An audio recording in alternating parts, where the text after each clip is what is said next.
பேச போறானோ அப்படிங்கிற மாதிரி இவ யோசிச்சுட்டு இருக்கா.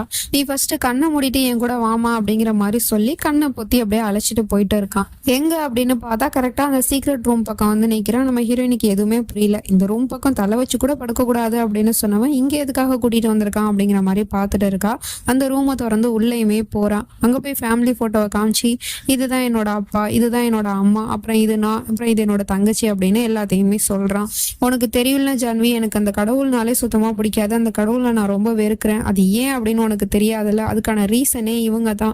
ஏன்னா என்னோட மொத்த குடும்பத்தையுமே என்கிட்ட இருந்து அந்த கடவுள் தான் பிரிச்சாரு அப்படிங்கிற மாதிரிலாம் அழுது சீனை போட்டு பேசிட்டு இருக்கான்.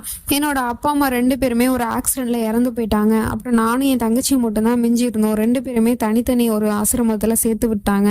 நான் ஒரு ஆசிரமத்துல தான் வளர்ந்தேன் அப்படிங்கிற மாதிரிலாம் சொல்லிட்டு இருக்கான். நம்ம ஹீரோயினுக்கு இவன் சொல்றதெல்லாம் பார்க்கும்போது அழுகையா தான் வருது. இவ்வளவு கஷ்டத்தை நம்ம புருஷன் அனுபவிச்சிருக்கானா அப்படிங்கிற மாதிரி பார்த்துட்டு இருக்கா.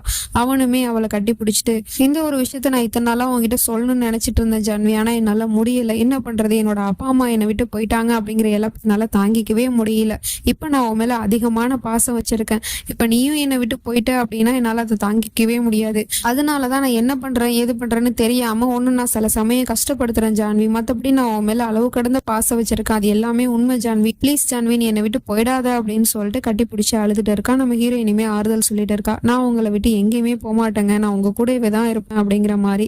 அவன் அதுக்கப்புறமா கண்ணை தொடச்சிட்டு நம்மளை பார்த்துட்டு ஒரு வில்லத்தனமான சிரிப்பு சிரிச்சுட்டு இருக்கான். அது நம்ம ஹீரோயினுக்கு தெரியல, நமக்கு தெரியுது இது எல்லாமே டிராமா தான் அப்படின்னு. இப்போ மறுநாள் எடுத்து மொத்த போலீஸும் சேர்ந்து சஞ்சயோட வீட்டுல போய் பார்த்துட்டு இருக்காங்க. சஞ்சய் எங்க இருக்கான் அப்படின்னு சொல்லிட்டு தேடி பாக்குறாங்க. ஆனா அவன் அங்க எங்கேயுமே இல்லை போல. அதனால அங்க இருந்து கிளம்பிடுறாங்க. இது எல்லாத்தையுமே அவன் தூரத்துல இருந்து மறைஞ்சு நின்று பார்த்துட்டு தான் இருக்கான். இவனுக்கு முன்னாடியே தெரியும் போல இருக்கு இந்த மாதிரி போலீஸ் வருவாங்க அப்படின்னு. நல்ல வேளை அவன் மாட்டிக்காம எஸ்கேப் ஆயிட்டான்.